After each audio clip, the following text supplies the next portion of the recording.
guys, welcome back to episode 73. This is segment 3. This is the art and fashion segment of Relentless Talk Radio. Oh my gosh, it's been an entertaining morning for me, afternoon, or whatever the heck it is. So I am here with Nicolette, and I'm going to let her tell you who she is and what she does. Go ahead, Nicolette. Well, I'm an art educator, and I used to teach art history and looked at women's place in historical contexts of art.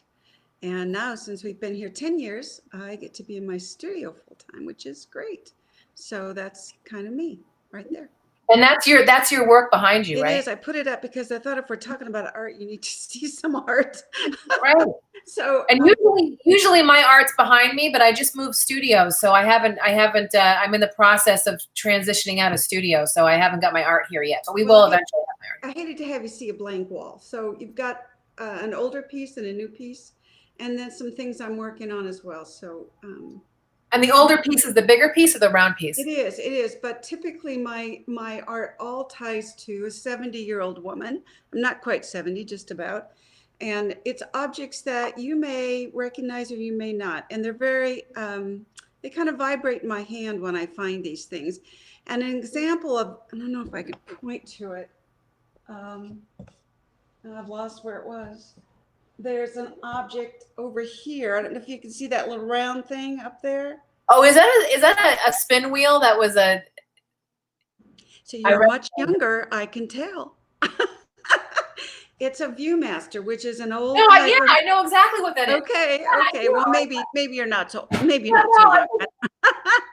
I'm right behind you, but I remember the Viewmaster. It has like a little handle, and you twist it. Yeah, it's too funny. I was just joking with Bruno before about when I was a trainer in New York City, we didn't have texting; we had pagers. I heard you say that. Well, a lot of younger people think it's a birth control pill, but so it's someone that was writing about my art called it archival. I think that's true. You got to be a certain age to get what that is and know what it is. And those things kind of mean things to me about my life and my family's life, even though they're very colorful and whimsical. A lot of them are painful too. So it's just, that's what art is. It's about the artist. So 100%. I love that. So you've been an art educator, and you focus on women's issues, and that's how you and I actually know each other through the Sonoran Arts League. When I lived in the Cave Creek area, I hook up the Holland Center. Yeah, when I got the Holland Center going, the art gallery, I wanted to kind of connect with your gallery, and the timing wasn't right. But the timing was right. Yeah, the gallery is still going, and that's great. And it's a great place for would-be artists to come up and to show their work. And if anyone's really interested, contact me and we can get you involved. So I apologize for the phone ringing. I'm in a new space, and it's not my phone. So I'm going to have to find a way to get the phone to stop ringing every 30 seconds. But I'm just enthused about the art. Exactly. They're calling. I want to buy it right now. It's too funny. I don't even know how to stop it from ringing. So off. I don't know. We'll see. So you and I started talking about women's issues recently. Right. And I said to you, that was a male gaze picture. And I keep thinking women are going to go beyond that. Right. And some of my art actually deals with those things. I've been doing angels, and you'll see some kind of back here, wooden. They're kind of folk arty. I guess, which way do I go? And they, and I think that we have some stereotypes about women in the angel and the sinner. And there's that person wanting to know about my art. I'm sure that's what it is. Ridiculous. Sorry, we'll ignore them. I'm so sorry. That's okay. That's all right. It's just what it is. But I think that, there's lots of still some, just as we're seeing with the issues with African American, terrible issues we're dealing with, and that women still have some things to raise up and be in an equitable platform. But it's moving. It's moving. I know my students, when I would say, in 1974, I couldn't get a credit card. Only my husband could get it. They couldn't believe that. And that when I got glasses, I had to have his name in the glasses. They wouldn't put mine. And I said, well, I don't want that. And they said, well, your name's not in the phone book. So I think that a lot of people younger have forgotten those things, that I'm going to take lots of credit that my age has progressed women forward. And I'm always watching it. I'm always watching to see where women are going. So anyway, that's what. No, it's interesting. I'm listening to it. I'm thinking about my mom. My mom just lost my dad. And I lost my dad too. But my dad and my mother were together for 64 years. So my mom met my dad when she was 17. Right? So she'd only been in this country for a year. She came to the United States when she was 16. Oh, she lived with her sister for a little bit, and then she lived in a German rooming house. And my dad is the only man she's ever been with, and he's done everything for her whole life. So I would say probably about 20 years ago, my mom started to take some of her power back by, getting more in charge of her own kind of entertainment and life and that kind of stuff. But now that I'm helping her to kind of navigate the financial stuff, I'm aware of what you're saying on a level that it probably had no credit. Right. It was like I knew that my mom was going to have a transition period, like all women her age would in that situation. But I think that women of my generation and the generation after me can't imagine asking if they can have a credit card and not being able to have it unless they had a husband. Right. So I want to thank you for leading the way and paving that crap out of there. Very small way, but I think that but your mom at her age probably doesn't have credit because my mom has excellent credit actually. Oh, then that's good. Because my mother had credit cards and that kind of thing in her name. So she actually did, my dad wanted my mom to be empowered, so he put some things in place, and so she has excellent credit. Oh, that's good then. A lot of women, I'm thinking she's in her 80s. I don't know. Yeah, she's 80 this year, as a matter of fact. So but I do think it's interesting, this idea of where we started talking about the empowered women was that I have a fitness part of what I do, and part of that I do in a bikini. Mm-hmm. And so you and I have like a different perspective on some of that, where I'm looking at the bikini competitions as a fitness athletic competition, as opposed to it just being a bathing suit. Mm-hmm. And so for me, it's not about a male. I haven't done that, so I don't have a breadth of knowledge. Yeah, no, I got it. When I see a photograph, I only see a photograph. So this is what was interesting to me, was that perspective is kind of an interesting thing. Perspective generationally, but also your experience, right? So for me, I was telling you, we were talking offline about how amazed I was that I thought that bikini competitors would be that kind of catty, bubblegummy kind of girl, that it was all about the male positioning and the viewing, right? And what I found, and why I'm doing another one, is it's not about that at all. These are serious competitors that, just like an artist sculpts a sculpture, like Michelangelo would sculpt a David, for bikini competitors and bodybuilders, their art is their body. And so it's not so much about the sexuality, although, to be honest, of course, there's a sexuality component to it. But it's more from an empowered space. So Katona Snooks is one of my girlfriends. She's also a fellow bikini competitor. She and I had an interview recently where she had some experiences when she was younger that disempowered her sexually. And for her, part of gaining her power back was to do the bikini competition. So I think it's interesting, just perspectives, and one's not right or wrong. It's just perspective stuff. And then you also have your own perspective about the whole bikini thing. We're feeling that that's a male perspective. So I want you to talk about your perspective. It's the male gaze. Yeah. And when you sit at, it's certainly every woman makes the choice. Right. In some ways, it's taken women down to physicality. And that's too bad, because there's much more to a woman or a man than the physical being. It's uh, there's a book I read. It's really a beach read, but Mhm. it's by Jojo Moyes, and it's I think it's You Before Me. I'm not even sure, but the man is totally quadriplegic, and so his whole being is his mind, and his and she falls madly in love with him. So on. It's really it's an interesting story, but that sometimes the physicality of male or female, not just female, Right. takes over, and it's not really who the person is.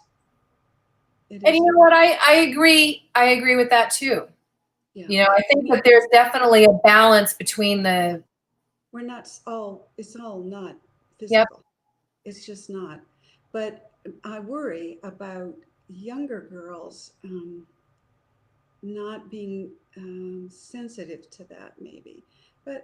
I'm older. I'm a lot older, and I don't know if you know younger girls are being chastised in junior high to be provocatively dressed, or I don't know that. I'm way out of that. But Well, I think it having been needs a to be step their parent, mind and having, their who they are right? rather than their physicality. Having been a step parent, and this phone is going to dry. I don't know why it's up ringing right now. Having been a step parent to a young woman, you know, it's something I struggle with too, because I think that there is,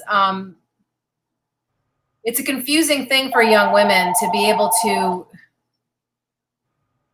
step into their own power with their own sexuality in a way that's empowered, and not also And not then be a delegate. puppet to Yeah, small thinking.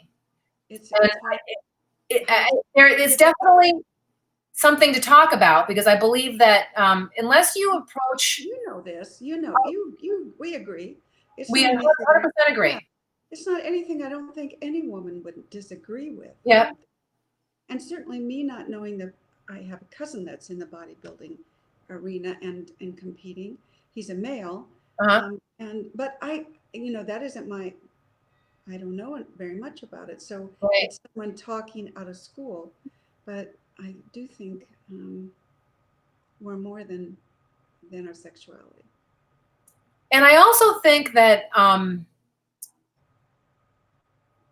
being physically fit and having a strong physical body isn't necessarily sexual. No, I don't think it is. So for me, when I fell in love with bodybuilding, it was when I was a gymnast, and I got a chance to see Rachel Micalizzi and Corey Everson, some of the first bodybuilders. And for me, it was about having command of your health, and about being the same way that I spend time in a painting, or I want the painting to be a certain way, is the same way that I train. Mm-hmm. So it is definitely perspective. And I thought it was definitely a conversation I wanted to have, because I also struggle with, personally, as a strong woman, as an artist. I don't use the word feminist, because I think that feminism has a bad It does. connotation. I think feminism meant to do Well, lots of good things, but I think probably it, everyone is a feminist. It's just equitable. If yeah, feminism means equitable, everybody wants that. But right. when um, yeah, yeah, it's a It's definitely a conversation to have. And I don't know, I guess what I think is the most important is that, for me, as a woman who's a sexual being and an athlete, is that I walk with confidence, and I respect myself, and I respect others. well, maybe the thing that I'm saying, and I say it to my students, I'd had college level students, so they're older. So, Right. and I say, when you're doing art, and I do a lot of critiques up here for the Sonora Art League and the library in Cave Creek, and I do an art coffee and conversation the first Friday of the month, and we look at the gallery. When you're looking at art and you're doing art, you have to do what's in your gut. Just like when you're performing, you do what's in your gut. When you start to perform for others or create art for others, then I think you lose your soul. Yeah. You do art that is in touch with you. And once you start making art that's the colors of the new living rooms, or then I think you lose your soul. And I think it's with anything, any sport. When you're doing it for others to get a reaction or something, I don't know what it would be, and right, because I know your field right. as well, but then you lose it, don't you think? Or do you agree? You have to do it. It's interesting because when I had my salon back east, I did so many different careers, girl. I've had six companies. I am an entrepreneur. I'm a You are. So I've always been an athlete. I've always been an artist, and I've always been an entrepreneur, and I've always been a philanthropist. So Relentless Talk Radio actually is my one thing. Those 4 areas I've focused on my whole life. I grew up in a family business, and I opened a salon, and it was open for 4 years. It's still open today. And I partnered with the Brunel Library, and we would do empowerment series for young women, okay, in Vermont, where we'd partner with the Girl Scouts about self-esteem as it relates to beauty. So I think that there's now, when I did Girl Scouts, here's the difference. The badges I thought were kind of silly, some of them. Right. Well, the legal patch and that kind of. Right. Right. So I said, I want the girls to be able to do Order of the Arrow. I want them to have those skills to go out in the wilderness and be able to do that. Well, the Girl Scouts and the Boy Scouts wouldn't have let us do it. But we did it because my husband was Order of the Arrow. He did it for these 10 little girls, young girls. And again, I want to stretch those girls rather than the stereotype of selling cookies and making, refinishing something. I want them to know that they have a holistic life that they can embrace. So that's what I did with Girl Scouts. And I feel the same way about I think you the beauty industry and fitness, right? So to me, it was very important as a salon owner to educate girls about how to put their makeup on and do their hair, because the reality is that those are the things that you're judged on when you do a job interview. And I was in Vermont. I had my biggest client in New York City was Revlon. So in the 90s, if you happen to buy something color stay from Walmart or Kmart, I designed the unit that you put that everything went into, or I designed the packaging, or the coupon that you got in the mail or whatever. Okay. And I had an opportunity to do all the organize and design for all the photo shoots for the color stay line. So here I am in New York City working on Madison Avenue in the beauty industry. And now I'm in Vermont, and I'm an owner of a small salon in Vermont. And I'm watching the young women have a lack of confidence because they were not empowered in the beauty area. I don't know if I can go with that. I think the confidence comes from inside. I think well, 100%, it definitely does. But not knowing how to dry your hair and not knowing how to apply makeup is a confidence thing. It helps them. I do know a woman that at Desert Mountain was fired. She was she wasn't a receptionist. She was a hospitality, a beautiful woman, and she was fired because she preferred not to wear makeup. Now that's to me, which is ridiculous. Okay, it's ridiculous. But however, okay, when these young women are going on job interviews, if they're choosing not to wear makeup in a powered way, that's one thing. If they're not wearing makeup and doing their hair because they don't know how to, or they're afraid to, or they feel a lack of confidence, it's another thing. So the classes that I would do at the salon were about empowering them with information so they could choose on their own what they chose to do, and just learning how different hair products work, and learning on how to put your mascara on. A lot of times, a lot of the girls were putting on goth makeup because that was, they would go to what's the store in the mall? And they had no idea how to do a softer makeup because no one had ever taught them, because their moms were hippies, and they were Birkenstock wearing kind of people who didn't do the makeup thing. And there's nothing wrong with that.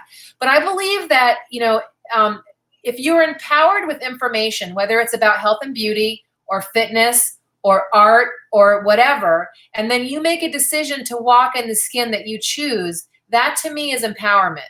It's not necessarily doing what other people's expect of you in one way or the other. Okay, whether that's choosing to put a bikini on or choosing not to, choosing to wear makeup or choosing not to. To me, it's about being able to make the choice and respecting each other for the choice that you make.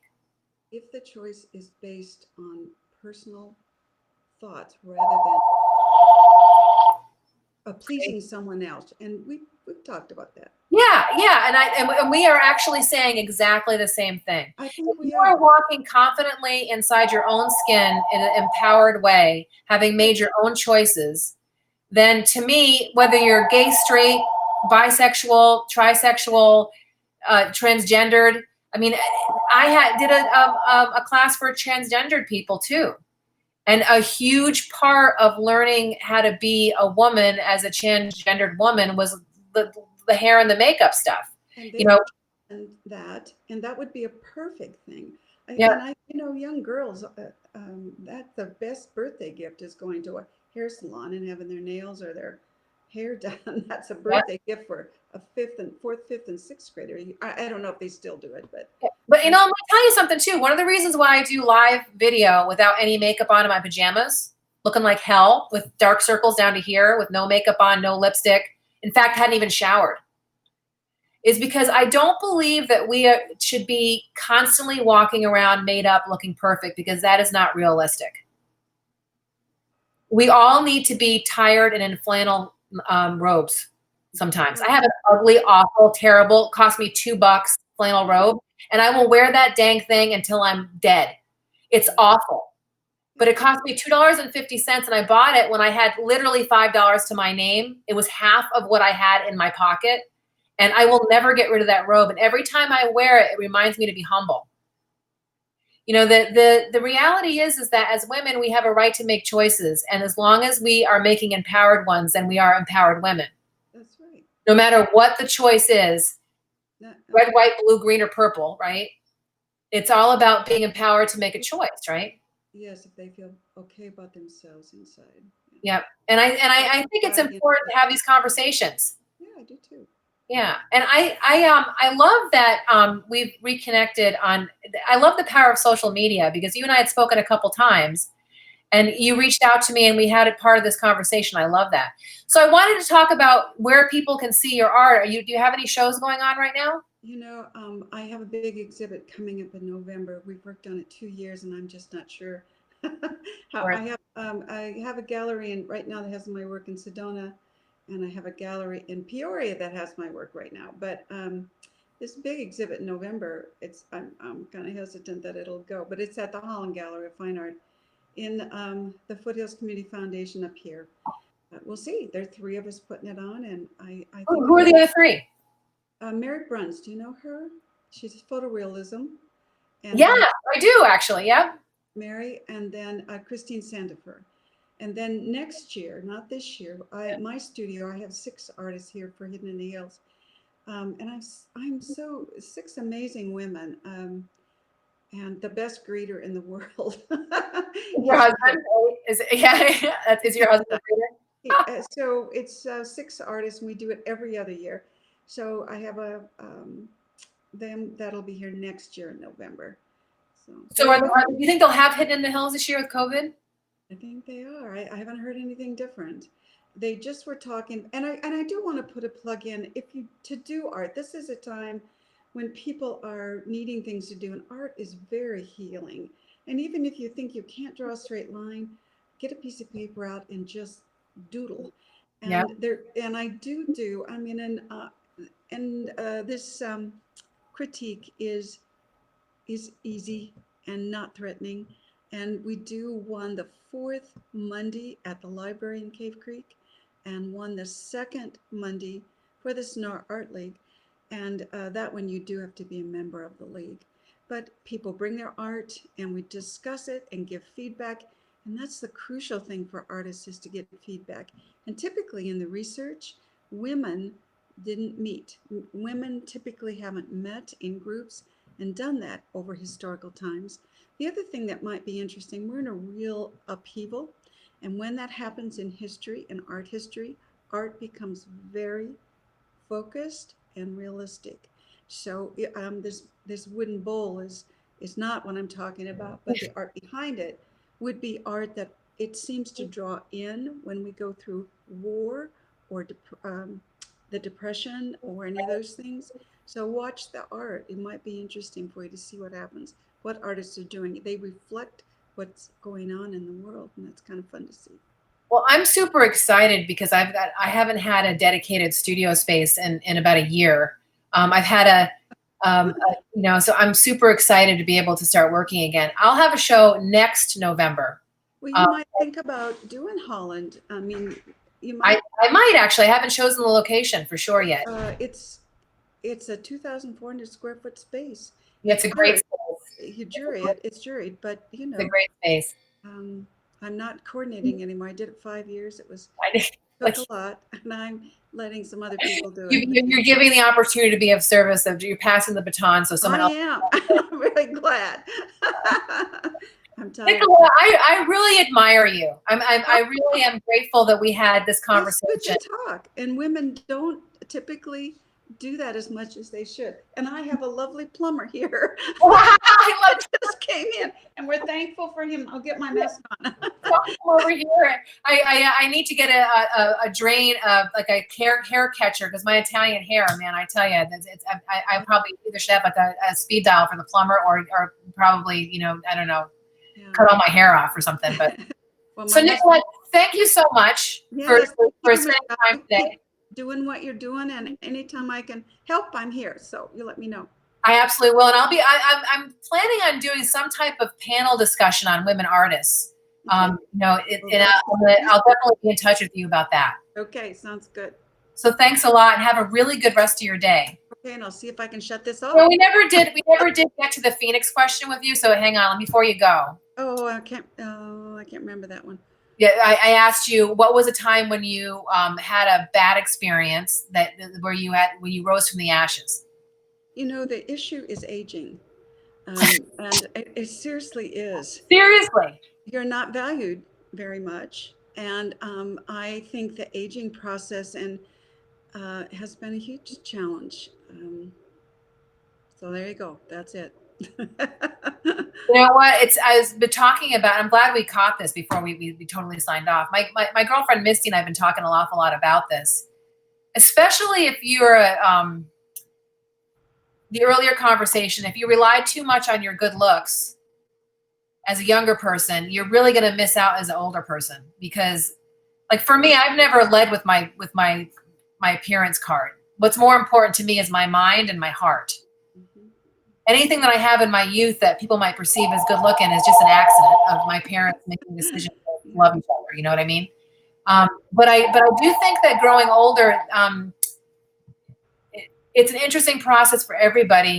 The change of how you're perceived and how you're treated is definitely a change. It's a challenge. And what do you think one thing is that you do to compete with that? I ignore it. Awesome. Like I'm ignoring this dang phone.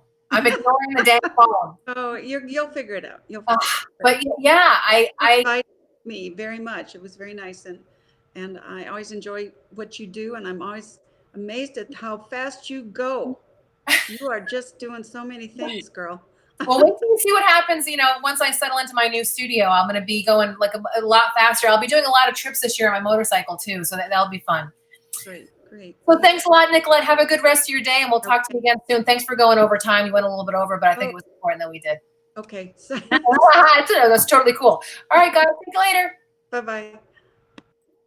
All right, guys. That's the end of episode 73 here on Relentless Talk Radio. Definitely come back again next week. We'll be having more conversations about health and fitness, art and fashion, philanthropy, and entrepreneurism. And thanks again, and come back next week. Take care.